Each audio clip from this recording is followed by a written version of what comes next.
A few months ago, during a strange, quiet phase in my life, I had just graduated college a semester early. Most of my friends were still in school, and my job wouldn't start until June. I was stuck in this uncomfortable limbo, feeling restless and unproductive, which is probably why I agreed when my mom asked me to check on my Uncle Rick's beach house. Ho, ho, ho! Located in Rehoboth Beach, Delaware, the house was enormous, the kind that hosts big, loud family reunions every summer. But this time, it was eerily silent. I followed Rick's checklist, checked for leaks, tested light switches, walked the yard. Everything seemed fine. I texted my mom that I'd stay the night instead of driving back late, and she agreed. Ho, ho, ho! Used to being crammed into tiny guest rooms during family visits, I took advantage of the situation and settled into the luxurious master bedroom after scrolling on my phone and eating. I fell asleep easily, but not for long. Sometime past midnight, I woke to a faint thump from inside the closet. Ho, ho, ho! At first, I ignored it, thinking it was my imagination. But then came another sound, unmistakable and closer. My body froze. I wasn't paralyzed, but I felt paralyzed. I squeezed my eyes shut. And then, I heard the closet door creak open. I opened my eyes just enough to see it. A dark figure stepped out of the closet and stood next to my bed. It didn't move, didn't speak, just stared. Ho, ho, ho! For nearly 20 seconds, then, without a sound, it turned and walked away, but instead of heading downstairs, I heard its footsteps going upstairs to the 3rd floor. There was no exit up there. Nowhere to go. Panicking, I reached for my phone and whispered to 911. I locked the bedroom door and waited. The police arrived fast. Ho, ho, ho! They searched the house and told me it was empty, that he must have snuck past me. I knew that wasn't possible. Frustrated, I called Uncle Rick. He demanded they search again, thoroughly. This time, I followed them. They opened closets, checked under beds, tapped on walls, and eventually discovered that one of the 3rd floor windows was unlocked. Ho, ho, ho! One officer went outside and shined his flashlight across the property, and then he tilted the beam upward and froze. There on the roof sat the man. He was bald, filthy, and dressed in ragged clothes. His expression was hollow, almost inhuman. The police cuffed him without resistance. They believed he'd been squatting inside the house for days. Ho, ho, ho! When questioned, he said nothing, just stared into space. We never figured out how he got in. There's no way to climb onto the roof from the outside. The scariest part, if I had stayed in the 3rd floor guest room, the one I was supposed to be in, I would have been right where he ended up. Alone, vulnerable. Uncle Rick still refuses to install security cameras. Ho, ho, ho!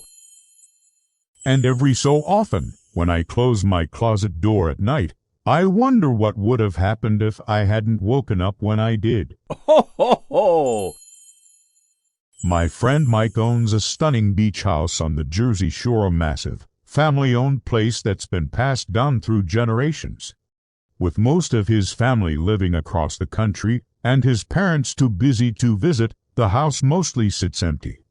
That's why, when Mike invited me down for a weekend getaway in mid-July, I jumped at the chance. We arrived late Friday afternoon. Ho, ho, ho! The place had that familiar beach house scent: salt air, weathered wood, and years of summer memories soaked into the walls. We dropped our bags upstairs, grabbed subs from a nearby shop, then took a long walk along the beach. Later that night, after some quiet fishing and chatting with a couple of local girls we ran into, we turned in early, exhausted. Ho, ho, ho! But sometime after midnight, I was jolted awake by a high-pitched beeping. At first, I thought I was dreaming, but the sound persisted sharp, loud, and unmistakably real. Groggy and confused, I realized it was coming from upstairs, the third floor. I shook Mike awake, and we rushed up the stairs together. There was no smell of smoke, no heat, just that awful noise echoing through the old house. Ho, ho, ho! Finally, in one of the third-floor bedrooms, I found the source. Under a pillow was a strange black device. It looked like a walkie-talkie, sleek and smooth, with no screen or buttons, just a single red blinking light and a switch on the side. I flipped the switch off, and the beeping stopped. Mike walked in just as I did. Ho, ho, ho! We locked eyes, both speechless. He'd never seen the device before. Neither had I. That's when I had a terrible thought. I flipped the switch on and off again. The sound started and stopped on command. It could only be triggered manually. That meant someone had flipped it on while we were sleeping. We both froze. Someone else was in the house. Ho, ho, ho!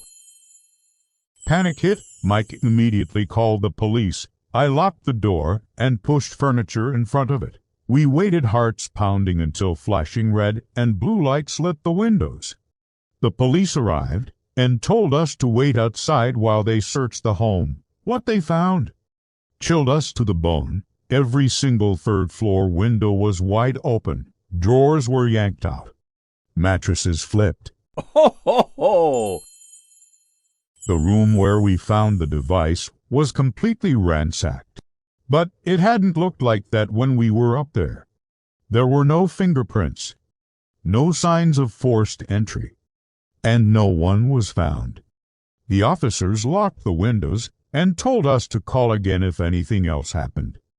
That was it. Mike and I were too shaken to sleep, but we stayed until morning and left as soon as the sun came up. Ho, ho, ho! We never figured out how that device got there or who had been in the house with us that night, but sometimes I still wonder, what if I hadn't woken up when I did? Ho, ho, ho! This happened when I was 22. Enough time has passed that I finally feel okay talking about it. Back then, I was fresh out of college, living at home with my parents, saving money while enjoying all the comforts of my childhood. It was a rare, sweet spot in life: no bills, a good job, and a house full of love. But one weekend shattered all of that. Ho, ho, ho! My college best friend, Lindsay, invited me and our two other close friends, Sabrina and Thea, to her family's beach house. Lindsay's family was wealthy. Both of her parents were neurosurgeons, so when she described their quiet, private getaway on a secluded beach, we were all in. Ho, ho, ho!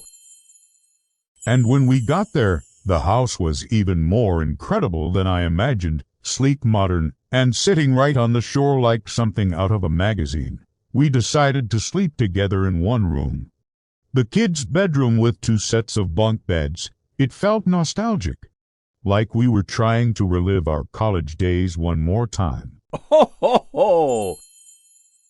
That first night, we drank a little, walked down to the beach, and sat in the sand under the stars with music playing low. It was peaceful until we noticed a flickering light in the distance. At first, we thought it was nothing, just someone walking with a flashlight down the beach.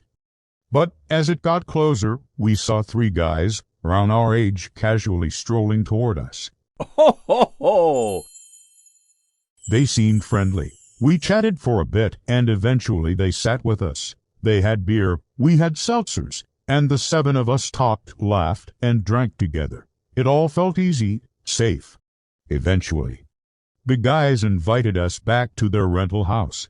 I was tired and wasn't interested in hooking up, so I declined. Ho, ho, ho!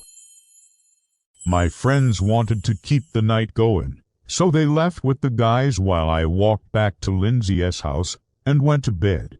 That should have been the end of the story. At 3 a.m., my phone started ringing.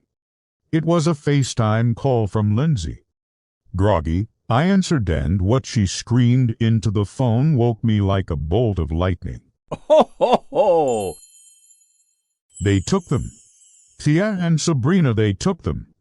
I need the car, now. I jump out of bed, my heart in my throat. She explained as fast as she could. Something had gone wrong, terribly wrong. The guys had gotten aggressive. Lindsay had left earlier, but when she went back to grab her forgotten purse, she saw the men throwing Thea and Sabrina bound and unconscious into the back of an SUV. Ho, ho, ho! She called the police, but needed help following the car. I sprinted down the stairs, shaking as I grabbed her keys and opened the driveway gate. She gave me directions and a car description. I drove like a maniac, speeding down the dark roads trying to catch up. Eventually, I saw a vehicle in the distance matching Lindsay's description. Ho, ho, ho! I called the police myself, gave them my exact location, and kept my distance as instructed. After what felt like an eternity, flashing lights lit up the road ahead. The SUV pulled over unbothered. Not knowing what was coming, I watched in shock as police pulled all three men out at gunpoint, cuffed them, and opened the back of the SUV. There they were. Ho, ho, ho! Sabrina and Thea, bruised, bound, and barely conscious. It was horrifying, but what's worse is what we learned later. The house the men claimed was theirs, not theirs. It belonged to an elderly couple vacationing overseas. They'd broken in and set up camp there. And their plan, unclear but terrifying: kidnapping, assault, impersonation. Those were just a few of the charges. Ho, ho, ho! Thanks to Thea's lawyer parents, the case stayed out of the public eye, but justice was served. The men got long sentences, though, in my opinion, no amount of time is enough. The experience haunted me. I avoided beaches, strangers, even my own friends for a while. I became anxious, withdrawn. But what saved me, what saved all of us, was timing. Ho, ho, ho! One missed call, one wrong turn, and I might not be here telling you this story. And Thea and Sabrina, they might never have come back at all. Ho, ho, ho!